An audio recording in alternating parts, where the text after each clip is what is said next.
What is going on with these loans that they seem to hang around forever? The reason why they seem to hang around forever is because we're focused on our payment, and we may look at the interest rate. We try to get the best interest rate we can. We try to get the best payment we can. And then when we're buying something, we try to negotiate the best terms we can. Okay. But what we don't pay attention to is how much interest we're consuming each month. Did you know the average family that's doing very well financially, 35 to 39% of their take-home pay pays interest on their loans, even though they're doing very well? I mean, we got some folks that do very well. Can you imagine the number one motivational speaker in the entire world? What kind of salary he commands for just an hour speech? He was telling us one time, I'm listening to him in Texas, and he's saying that a Fortune 100 company paid him $150,000 for a 1 hour speech to their company. He makes good money, but still he uses the P.I.L.L method on how to use that money effectively so he can pay a lot less interest. And let me tell you something, folks. Some of you might say, well, if he's making that kind of money, why doesn't he just take a lump sum and just pay it off in one day? Because he would violate the law of diminished return. What? See, when you're paying off debt, you have to consider a lot of variables. And one of the variables that you need to consider is this. All right. How much am I saving when I use that money, as opposed to how much could I make if I invest that money to make some money babies? Okay. There's a point at which more is too much to put on the debt, and you have to do a ton of math to figure it out. That's just one of the variables. And then what is the next variable? How much money should I pay at any one time? And what's the least amount of money I can pay to get the biggest amount of interest savings I can per dollar? And some of you have never heard that. I'm saving the most I can per dollar. So every time I put an extra dollar on something, how much interest am I saving? Let me tell you about this guy. All right. So we're going to put his example on the screen so you can know what we're talking about. So he says, I'm paying off my car.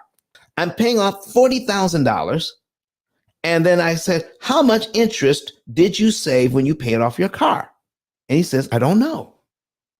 And he says, well, why are you calling me? If you're doing what the experts are teaching, this is what Dave Ramsey teaches, using the debt snowball to pay off the debt. Take this, pay that off, take the payment you're no longer paying, take that extra payment and put it on the mortgage, and that $700, put it on the mortgage, and then you're saving time and you're saving interest. He says, because I saw one of your videos on YouTube. Yeah, we have a YouTube channel. You can go to YouTube and search P.I.L.L method, and you'll find us. All right. And subscribe. Now, he says, I watched one of your videos and I think maybe I did it the wrong way. So I said, well, when I asked him how much interest he saved by paying off the car, because that's what it's all about, folks. It's not about how fast you can pay something off. It's how much interest you save when you do it. That's the number you need, not how fast I pay it off, but how cheaply did I pay it off? So he took $40,000 out of his bank and applied it to this car loan. And when we did the math, Credit Goddess, we did the math on it. We did the math to find out how much interest he saved. It was $7,700 in interest he no longer had to pay. $7,000. So I said, let's bring this up on the screen. We need to bring this up. If he had put that $40,000 on his mortgage, I want to show you, he's got a $700,000 mortgage. Here's how much interest the bank wants on that $700,000 mortgage. $503,000. $503,000. That's how much interest they want on the mortgage. So you can already see that the interest cost on the mortgage was way more than on the car. Okay. But what we have been told is get the good feeling to pay off the car. And I asked this question in my book, and we'll talk about the book in a minute. I asked this question in my book. How much do you want to pay for your good feelings? I can get the good feeling for paying off the car. But how much do I want to pay So Don, what do you mean? He's paying off the car. He's not paying any more on the car, but he's paying in another way. This is how he's paying in another way. He's taking it's called opportunity cost. Write it down, write it down. It's called opportunity cost. So when you take that $40,000 and you spend it one way, your opportunity here is I've saved $7,700. But when you look at all the other opportunities, how much could you have saved if you use that money in a different fashion? So when we did the math, I want to show you on here, I see cumulative principal, column 3 and column 4 on this loan. And I want to show you just 12 months in, that by paying down this loan by $12,327.30, by paying that, he pays $27,000 in interest to do that. I also want to show you that if he gave the bank the $12,000 all at one time, instead of over 12 monthly installments, 12,000, he gave it to them all at one time, it saves him $25,000 in interest he never has to pay.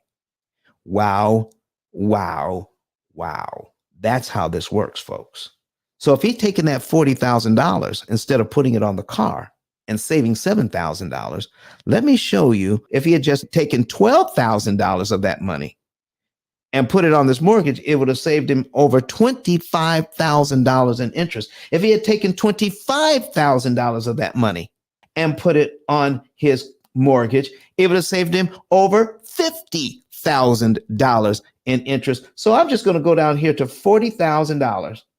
It would have knocked off 38 payments. That's 3 years. He would have knocked off his mortgage, 3 years gone, and saved him over $84,000 in interest. So folks, if he just given us a call just before he did that, and I gave him these numbers and he could see the numbers for himself, do you think he would have taken 40 grand and paid off the car? Or do you think he would have taken that 40 grand and put it on his mortgage, knocked off 3 years and saved himself $84,000? What do you think? Save 7,000 or save 84,000? Oh my goodness. But Don has some valuable information that can contribute to the quality of a person's life. And it only costs you a few dollars. It's his book. Why not get that? I'm going to go through the P.I.L.L method myself with some of my investment properties. So I'm going to link up with Don, and then I'm going to sit down with him, show him my investment portfolio, and see how I can eliminate interest.